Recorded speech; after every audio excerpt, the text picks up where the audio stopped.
Bonjour, bonsoir à toutes et à tous, content d'être avec vous. Vous êtes sur votre chaîne préférée et c'est l'heure d'une nouvelle émission. Ça fait rire, mais tant que Jean Dado dit ça, c'est bien malheureux. Bah oui, il y a une vidéo, on a regardé côté que nèg Taliban, nèg Bobelio, nèg yo a mangé mango dans mi en balai. Donc, j'ai l'impression que pas grand nèg ça yo pas fait dans mi en balai parce que nèg yo rivé, yo calé koyo, yo allé en pile côté, yo rentré dans hôtel et depuis les nèg yo poté bourréa, depuis les villes la tombé en bas mais monsieur ça nous capable dire c'est en pile vidéo nous gen chance à regarder. Mais ça qui pral fort rire et puis tout, c'est nous capable dire qui dramatise encore plus situation, c'est pas la vidéo sur laquelle nous nèg yo là k'ap manger mango qui dit que men taliban yo men bobel yo nan mi en balai y a manger mango, c'est attendez bien. Yon voice, n'était parler de ça. Mais écoutez, ça c'est un dossier moun da de parler de lui presque chaque jour. Monsieur arrivé dans radio. OK? C'est Radio Panique dans Pascan Note, nèg yo lume radio yo commencé à parler, y a joué musique. Kounya la ou ta capable di radio ça qui c'est Panique FM, li vin transformé en Taliban FM. Et yo profité de canal radio ça pour capable voyer information bay moun yo pour dire mes amis non met tourner pas ni problème, non met tourner la caillou. Oui, ça fait rire quoi. Parce que kounya la question nèg a posé tête li, les PDG radio ça attendait radio l'allumé et pas gen personne. Et vous entendez c'est Taliban yo qui a frappé, y a joué musique yo et puis y a envoyé message pour moun capable tourner dans ville là, on t'a capable dire secret. Mais écoutez, Youssoufa a dit à travers une chanson tout ça au fait ou capable refaire. Même les bagaille yo fait noir, même les on t'a capable dire vie apparaît difficile, reconstruire sa vie. Ça vient paraître comme un véritable casse-tête, eh bien, quand même, on capable de refaire. Parce que, ouais, sous te qu'on écrit non, ou capable toujours écrit non. Sous te qu'on fait un petit quichoy, ou capable toujours faire. Ou te qu'on esprit business, li capable toujours dans tes tout. Ça qui est important, c'est la vie. Faut que, nous ta capable de dire, gérer vie. C'est vrai. Ça qui passe dans le pays là, c'est un série de bagages capable de dire qui rend nous vulnérables. Et yo rend nous vulnérables, je ne sais pas. Mais en pile moun accordé pour dire l'État, nos dirigeants et les bandits armés, tout rend nous vulnérables par rapport à l'action que y a posée. Donc, vulnérabilité, ça, non pas connaît pour combien de temps. Mais qu'on l'autre bagaille, par exemple, nos vidéos. Comme t'es passé vidéo côté que gagner un série de travail de nettoyage qui a fait au niveau de la ville. Eh bien dans vidéo ça yo, on t'a capable dire c'est une manière pour capable dire moun yo tourner. Ou t'es chance sur vidéo côté que gagner yon gangster qui les même a filmé et qui dit moun yo mais comment mi balayer mes amis travail comment c'est fait non mais tourner la caille non. Bon, c'est vrai qu'il y a quelques moun qui tourne mais majorité moun pas tourner et par la suite, pral gagner l'autre information qui pral véhiculer autour de vidéos aussi là, qui t'a fait quoi que tous ces gens-là que vous voyez qui sont en train de procéder à des travaux de nettoyage dans la ville, eh bien, c'est pas ta moun ville là, c'est moun qui t'a sorti au niveau de Canaan. Bon, ça c'est information qui a véhiculé. Donc, c'est une belle propagande, une manière pour dire que toute bagaille commence à reprendre au niveau de la ville de Mi-en-Balai et que moun yo capable de tourner la caille. Bon bref, celle ça pour comprendre. Ou même qui dehors et qui dans une situation vraiment difficile, qui a l'idée pour retourner la caillou.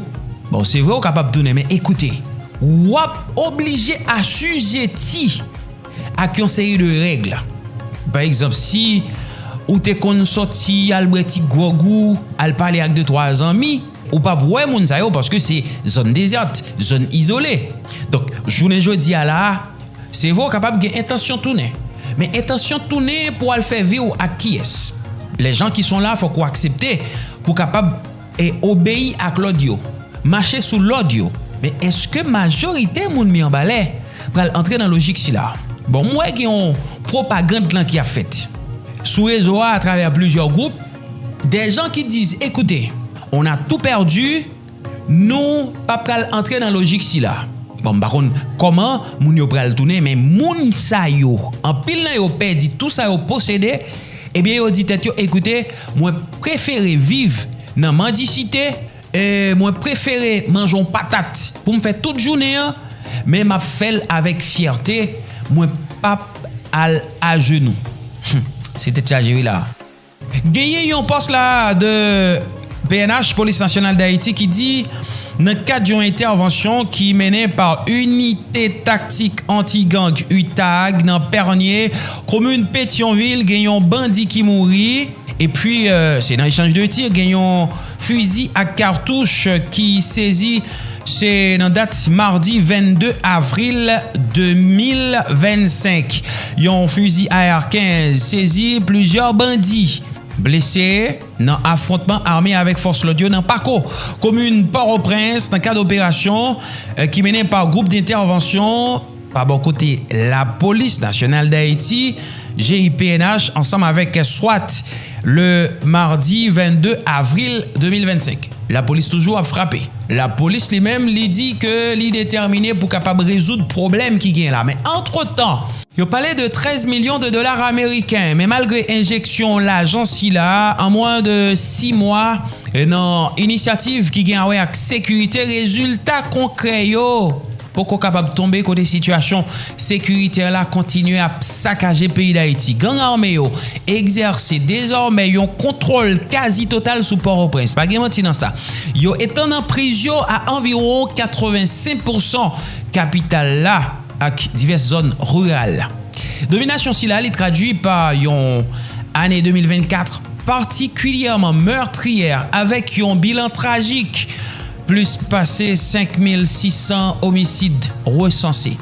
L'effort qui déployé par Force l'Audio, qu'il s'agisse d'opérations ponctuelles ou acquisition armement, pas qu'au bail en quel résultat dans le moment n'a parlé là. Bien que les bénéficiaires soutien multinational qui dirigé par Kenya, la police nationale dans le pays d'Haïti, lui-même a fait face à un pile défi, surtout déficit d'équipement face à groupe criminel qui pi bien armé, pi bien organisé et qui agit de manière coordonnée dans la coalition Vive Ensemble. En conclusion, bien que il y ait une ressource financière qui allouée à une nouvelle approche qui est envisagée, résultat, tout le monde attend pour qu'on capable de tomber puissance gang et puis tout manque moyen adéquat pour force l'audio, instabilité politique dans le pays a continué contrecarrer l'effort qui entreprennent yo. Crise sécuritaire dans le pays d'Haïti, les vins plus grave de jour en jour, ça qui quitte population civile là dans une situation vraiment difficile et li pas connaît. Qui ça pour les faire? Entre-temps, gagné Nations Unies qui lui-même met par voix de William O'Neill exhorté États-Unis pour capable intensifier bataille contre trafic d'armes dans le pays d'Haïti. Dans le cadre d'un entretien libéré ONU Info, William O'Neill, spécialiste des Nations Unies qui chargé sous situation droit moun dans le pays d'Haïti, lancé un vibrant appel by pays États-Unis pour que li renforce l'effort contre trafic illicite d'armes à feu, en particulier ça cap sorti dans l'autre territoire pour capable venir dans le pays d'Haïti. Selon monsieur O'Neill, situation qui gagne là dans le pays d'Haïti, c'est une situation catastrophique. Pendant il souligné que 85% capitale Port-au-Prince li désormais sous contrôle groupe armé. Situation alarmante si là, li mettait en lumière urgence yon action concertée pour capable endiguer problème si là qui continue à déstabiliser pays. Expert onusien insisté sur rôle crucial. États-Unis capable jouer dans crise si là. Étant donné c'est un principal pays origine d'armes qui est en circulation dans le pays d'Haïti, Washington disposait d'après les mêmes moyens pour capable renforcer contrôle et puis tout mécanisme suivi pour empêcher Zamio tomber dans les groupes criminels. William O'Neill lui-même tout évoqué conséquences dramatiques. Trafic si là sous population haïtienne. Groupe armé souvent bien équipé qui terrorise population, c'est nous sommes capables de dire un cycle de violence et insécurité. Situation ça, il y a un pile répercussion sous droit moun avec cas de kidnapping, assassinat, violation, liberté fondamentale. Monsieur O'Neill lui-même mettait en avant l'importance sur une coopération internationale pour capable résoudre le problème si là. Il demandait pour gagner une collaboration renforcée entre les États-Unis et puis Haïti avec l'autre pays dans la région pour instaurer bon Jean-Mézi plus efficace contre trafic d'armes. William O'Neill demandait pour gagner une action plus déterminée par bon côté les États-Unis et qui doit refléter une chance situation qui gagne là dans le pays d'Haïti. Sans une intervention ciblée et soutenue, le pays a risqué tomber dans un chaos pi mal avec un pile conséquences pour la population et pour stabilité dans la région en tout. On a dit tête nos que ça qui gagne dans Port-au-Prince seulement, eh bien, grand chiffre là. Chiffre ça c'est de chiffres qui peut donner froid dans le dos. 13 millions de dollars débloqués sous Nomil Rameau. Mais insécurité à lui-même l'a persisté. Et tendez bien gagné environ 1,2 million de personnes déplacées au niveau de Port-au-Prince. Sans que nous pas compter zone province. Par exemple, l'on prend département de l'Artibonite, côté que nèg ça vient au même à cheval, sous département Silla, particulièrement commune Ti-Rivière.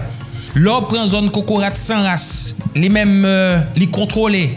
L'on prend ça cap passer dans Mirebalais et Sodo, et bien on est capable de dire chiffre déplacé dans le pays d'Haïti, mon cher, li dans 2 millions pralé là. C'est approximatif, bien sûr. Alors, c'est dans ce sens qui t'aime dit non gagner numéro 1 au PCA qui c'est Office Protection Citoyen. Eh bien, les mêmes les tirer sonnette d'alarme pour attirer attention internationale là et autorité dans le pays d'Haïti sous crise qui gagne là. Son nom c'est Jean-Wilner Morin, il est intervenu dans Micro Radio Télémétropole et il tape du poing sur la table. Alors pour parler de l'objectif de ce rapport, il faut d'abord vous dire que l'Office de la protection du citoyen, c'est une institution constitutionnelle, mais qui est régulée par la loi de 2012 portant organisation et fonctionnement de l'Office de la protection du citoyen. Et dans le cadre des définitions, les contenus dans la Constitution et également dans la loi de 2012, l'Office de la protection du citoyen est là pour défendre les droits des personnes, des citoyens victimes des abus de l'administration publique. Mais aussi, nous pouvons avoir le regard sur les droits humains en général, même lorsqu'ils ne concernent pas et les droits des personnes victimes des abus de l'administration publique. Et nous avons aussi dans nos attributions de faire des recommandations au gouvernement, à l'État dans son ensemble, sur telle ou telle situation et en rapport aux droits de la personne. C'est dans ce cadre-là qu'on a constaté la situation de violence en Haïti, l'insécurité dans son ensemble, et nous avons compris que le phénomène de déplacement des personnes, de quitter leur quartier, de quitter leur maison, de quitter leur famille pour se réfugier particulièrement dans un espace avec d'autres inconnus, d'autres personnes qui ne sont pas de leur famille, c'est un phénomène que nous disons que nous devons considérer, étudier et faire des recommandations au gouvernement afin d'apporter solution à ce problème. Voilà. Votre étude, donc l'étude sur la protection du droit des personnes déplacées, la première question, donc, qui va concerner ce rapport précisément, est-ce que vous avez un chiffre précis du nombre de déplacés que nous avons aujourd'hui? Ah non, c'est pas... Quel que soit le chiffre qu'on vous donne, ce ne sera pas vraiment un chiffre objectif, ni exhaustif. Pourquoi? C'est parce que il y a tellement de personnes déplacées dans le pays, il y a une catégorisation des personnes déplacées, il y a des personnes déplacées de Port-au-Prince pour aller dans d'autres villes de province. Si vous allez aujourd'hui dans le nord, les villes du nord sont regorgées de Port-au-Prinциens. Si vous allez dans le sud aussi, les villes du sud, les différentes villes du sud ont accueilli beaucoup de port-au-prinциens. Sans omettre aujourd'hui le département du centre, qui est aujourd'hui c'est un département où on compte aussi des gens déplacés, des personnes déplacées.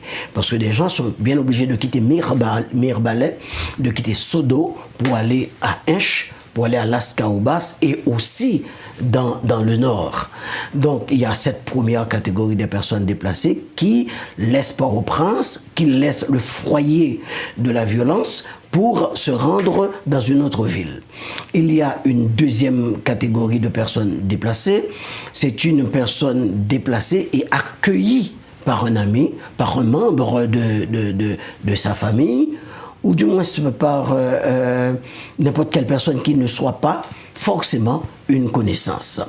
Il y a aussi les personnes déplacées, mais qui ont un petit moyen, qui, avec leur salaire, avec ce qu'un parent de l'étranger envoie à cette personne, elle loue une petite pièce de maison, un petit appartement dans un endroit, entre parenthèses, sécure.